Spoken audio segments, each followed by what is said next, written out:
Et maintenant Alissa nous explique tout sur Oser le féminisme.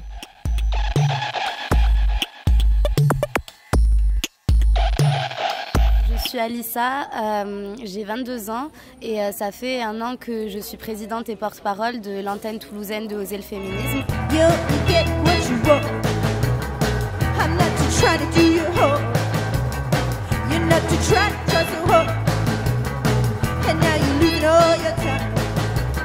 Le 28 septembre, c'est la journée internationale de lutte pour l'accès à l'avortement. On trouve que c'est inadmissible qu'encore aujourd'hui en Europe, il y ait des pays où l'accès est totalement interdit ou alors avec des conditions qui sont vraiment trop infimes. Donc c'est important le mot accès parce qu'en France, du coup, la loi sur l'avortement est adéquate, mais l'accès à l'avortement est sans cesse remis en question. Donc avec les lits qui sont réservés à l'IVG qui sont de moins en moins nombreux, avec les urgences gynécologiques qui passent en priorité, avec le délai de 6 semaines qu'on trouve trop bref. Donc voilà, plein de choses comme ça contre lesquelles il faut encore lutter et se battre. Et un enfant, si je veux, quand je veux, ou pas. Et un enfant, si je veux, quand je veux, ou pas.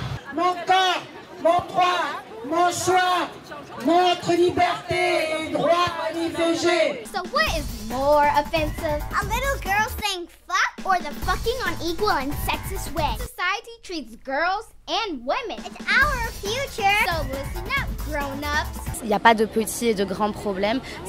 On lutte contre un système en fait, qui est le système patriarcal, où il y a un seul point de vue qui est représenté, c'est le point de vue dominant, donc le point de vue de l'homme blanc, hétérosexuel, cisgenre. Et on considère qu'en fait, il y a un déterminisme de genre qui a lieu dès l'enfance. Le but du féminisme, c'est la déconstruction de ces constructions sociales. Et c'est de dire qu'il n'y a pas une seule façon d'être un homme, il n'y a pas une seule façon d'être une femme, il y a autant de façons de vivre, d'exister, de ressentir et d'aimer que d'êtres humains sur cette terre. Et du coup, tout aussi bien, le féminisme va se battre contre les violences conjugales, les viols, etc., le harcèlement de rue, mais également pour les congés paternité, pour que les petits garçons puissent faire de la danse classique, pour que les petites filles puissent mettre des pantalons et faire du foot, etc., etc. On a certains types de jouets, certains types de vêtements qui nous empêchent de courir. Nos parents nous font faire certaines activités extrascolaires plutôt que d'autres. Ensuite, on grandit, on est sexualisé dès notre plus jeune âge avec les codes vestimentaires dans les établissements scolaires. On sous-entend que l'éducation des filles est moins importante que celle des garçons, puisqu'on renvoie une fille chez elle pour se changer pour que les garçons puissent se concentrer. C'est toujours pareil, en fait, on n'éduque pas les garçons à ne pas voir la fille comme un objet sexuel, on éduque les filles à se cacher, se protéger, etc. Et au final, la fille est toujours perdante parce que qu'elle s'habille ou pas, elle sera jugée au final. Il y a beaucoup d'hommes qui viennent me voir qui me disent oui, je me considère pour l'égalité des genres, mais par contre, franchement, le terme féministe, je ne le comprends pas. Pourquoi on devrait s'appeler féministe et pas humaniste ou égalitariste, etc., etc. On vit dans une situation d'oppression, donc d'oppression des hommes vis-à-vis des femmes. Même si, bien évidemment, tous les hommes ne se sentent pas oppresseurs, c'est un état de fait. Les femmes sont oppressées dans notre société actuelle. Et du coup, à partir de là, dire humanisme, dire égalitarisme, c'est bien beau, mais en fait, c'est pas le même problème, c'est pas la même question.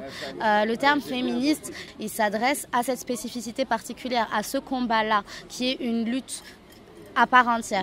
Et du coup, c'est important que ce terme reste présent. Le mot femme, c'est un gros mot dans notre société. Et tout ce qui a trait au féminin, c'est considéré consciemment ou pas comme inférieur. Et que du coup, pour un homme, de se dire féministe, ça va l'émasculer ou toutes ces choses-là, tout ce qui s'ensuit.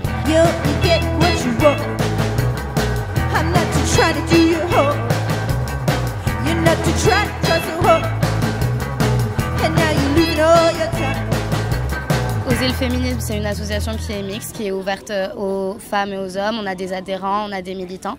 Par contre, voilà, bien évidemment, il existe des mouvements qui sont non mixtes, aussi des associations mixtes qui organisent des événements non mixtes.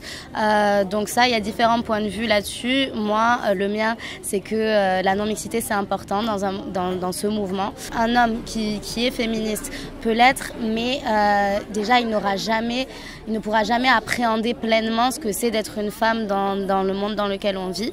Donc c'est important aussi qu'il y ait des mouvements non mixtes qui puissent se concentrer sur des problématiques que les hommes ne vont pas voir, tout simplement. Une femme qui a été victime de violence ou qui a été violée, etc., a subi un traumatisme et ça va être beaucoup plus facile pour elle de s'exprimer dans un endroit où il y aura uniquement des femmes. Parce que des hommes, même s'ils sont rendus à sa cause, peut-être la mettre dans une situation où elle va pas être à l'aise pour s'exprimer, etc., etc. Les hommes étant dans une situation de domination dans notre société peuvent s'en servir de cette position dont ils disposent et dont nous on ne dispose pas, justement au quotidien pour se battre pour la cause féministe. Ça passe par ne pas ricaner aux blagues sexistes des copains, ouvrir la voie quand on est face à un harcèlement de rue, parler quand on se rend compte qu'il y a une situation inacceptable sur son lieu de travail.